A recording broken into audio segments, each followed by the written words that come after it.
So friends ಇಲ್ಲಿ ನೋಡ್ಬೋದು. So ಇದೆಲ್ಲ ಲೂಸ್ ಮೆಟೀರಿಯಲ್. ಸೊ ಈ ಎಲ್ಲ ಲೂಸ್ ಮೆಟೀರಿಯಲನ್ನು ತೆಗೆಯೋದೇ ಸರ್ಫೇಸ್ ಕ್ಲೀನಿಂಗ್. ಸೊ ಇದನ್ನು ನಾವು ನೀಟಾಗಿ ಎಲ್ಲ ಚಿಪ್ಪಿಂಗ್ ಮಾಡಿ ಇದನ್ನು ತೆಗಿಬೇಕಾಗತ್ತೆ.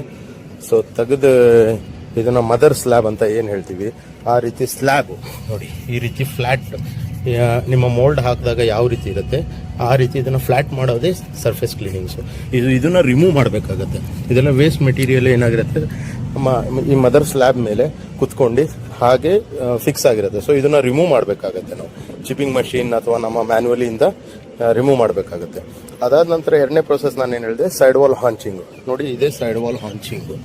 ಸೊ ಇಲ್ಲಿ ನೋಡಬಹುದು ಈ ಪ್ಯಾರಾಪಿಟ್ ವಾಲು ಮತ್ತು ಫ್ಲೋರ್ ಜಂಕ್ಷನ್ಗೆ 2 ಇಂಚಿಂದು 1:4 ಸಿಮೆಂಟ್ ಮೋಟಾರಿಂದ ನಾವೇನು ಮಾಡಿರ್ತೀವಿ ಇದು side wall haunching. This is side wall haunching. So ಇದು ಎರಡೂ ಕಡೆ ಮಾಡಬೇಕಾಗತ್ತೆ.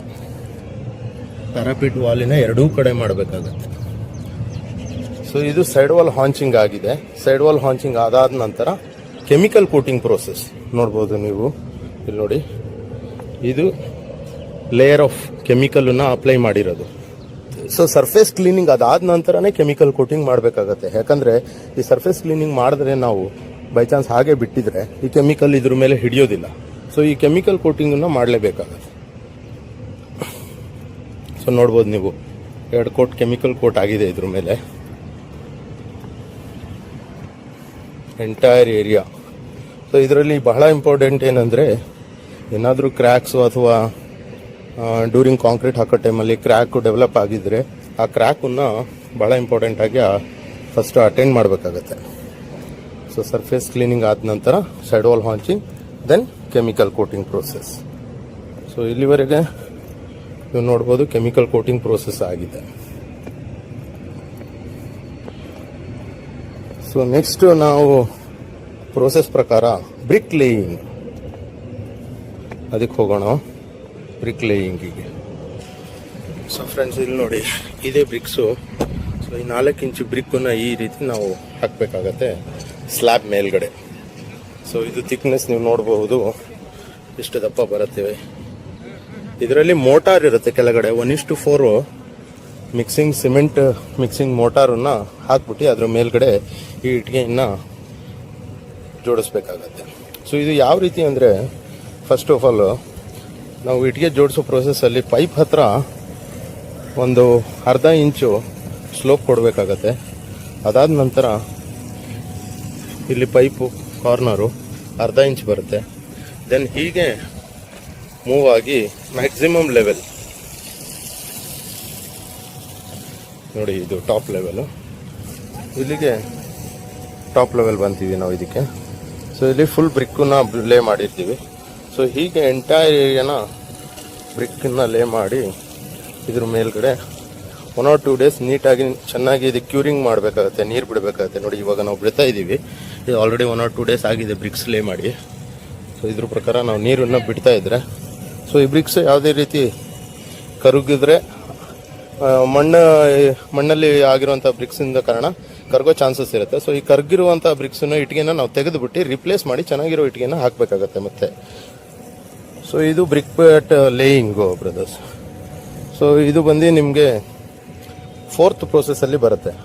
ಫಸ್ಟ್ ಈ surface cleaning, then side wall haunching, then chemical coating, ಅದಾದ ನಂತರ 4ನೇದು ಇದು ಬ್ರಿಕ್ ಬ್ಯಾಟ್ ಲೇಯಿಂಗು.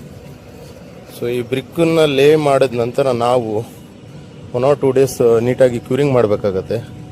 ಕ್ಯೂರಿಂಗ್ ಆದ ನಂತರ ಇದ್ರ ಮೇಲ್ಗಡೆ ಫಿನಿಷಿಂಗನ್ನು ಮಾಡಬೇಕು.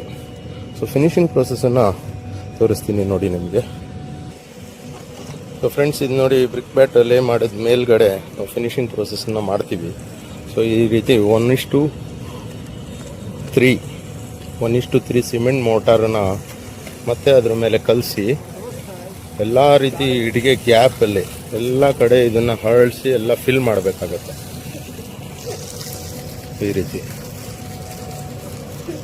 ಸಿಮೆಂಟ್ ಮೋಟಾರನ್ನು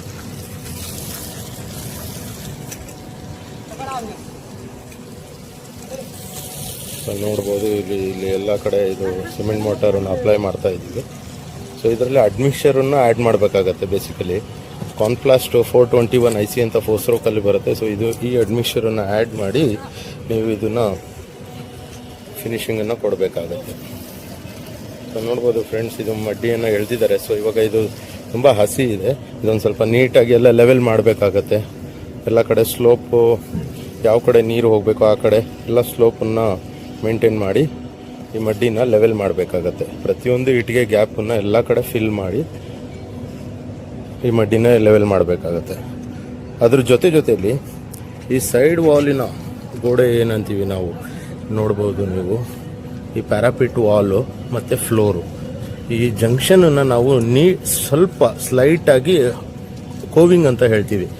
ಸೈಡ್ ಕೋವಿಂಗ್ ಒಂದು ರೀತಿ ಹೇಳ್ಬೋದು, ವಾಟರ್ ಟೈಪ್ ಯು ಶೇಪಲ್ಲಿ ನಾವು ಇದನ್ನು ಕನ್ವರ್ಟ್ ಮಾಡಬೇಕಾಗತ್ತೆ. ಯಾಕಂದರೆ ನೀರು ಡೈರೆಕ್ಟಾಗಿ ಇದ್ರ ಮೇಲೆ ಬಿದ್ದಾಗ ಈ ಯು ಶೇಪ್ ಇರೋದ್ರಿಂದ ಕಾರಣ ನೀರನ್ನು ಹೀಗೆ ಟೆರೆಸ್ ಮೇಲೆ ತೊಗೊಂಡು ಬಂದ್ಬಿಡುತ್ತೆ.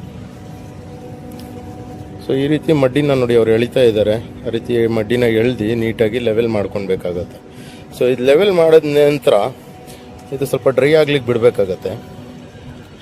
ಸೊ ಡ್ರೈ ಆದ ನಂತರ ಇದ್ರ ಮೇಲ್ಗಡೆ ಮತ್ತೊಮ್ಮೆ ಸಿಮೆಂಟ್ ಸ್ಲರಿ ಹಾಕಿ ಫಿನಿಶಿಂಗ್ ಮಾಡಿ ಸ್ಮೂತಾಗಿ, ನೀರು ನಿಲ್ಬಾರ್ದು, ಇದ್ರ ಮೇಲ್ಗಡೆ ಎಲ್ಲೂ ಕುತ್ಕೊಳ್ಬಾರ್ದು, ಆ ರೀತಿ ಇದಕ್ಕೆ ಫಿನಿಶಿಂಗ್ ಕೊಡಬೇಕಾಗತ್ತೆ. ಸೊ ಆ ಫಿನಿಶಿಂಗನ್ನು ನಾನು ನಿಮಗೆ ತೋರಿಸ್ತೀನಿ. ಹಾಂ ಫ್ರೆಂಡ್ಸ್, ನೋಡಿ ಅದು ಫಿನಿಶಿಂಗು ಈ ರೀತಿ ಬರುತ್ತೆ.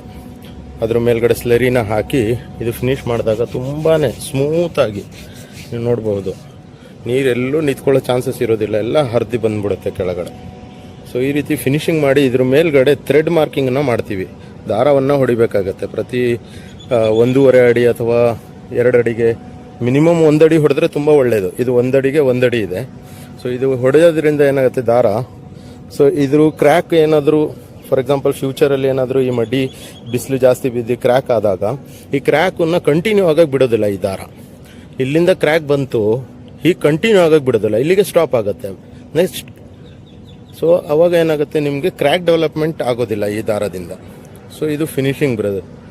ಸೊ ಇಲ್ಲಿವರೆಗೆ ಫಿನಿಶಿಂಗ್ ಮಾಡಿದ್ಮೇಲೆ ಪೂರ್ತಿ ಇದಕ್ಕೆ ಚೆನ್ನಾಗಿ ಕ್ಯೂರಿಂಗು ಒಂದು 21 ದಿವಸ ನೀಟಾಗಿ ಇದ್ರ ಮೇಲೆ ನೀರು ನಿಲ್ಲಿಸ್ಬೇಕಾಗತ್ತೆ. ನೀರು ನಿಲ್ಲಿಸಿ ಚೆನ್ನಾಗಿ ಕ್ಯೂರಿಂಗ್ ಮಾಡಬೇಕಾಗತ್ತೆ. ಸೊ ಇದು ಬ್ರಿಕ್ ಪ್ಯಾಡ್ ಪ್ರೋಸೆಸ್.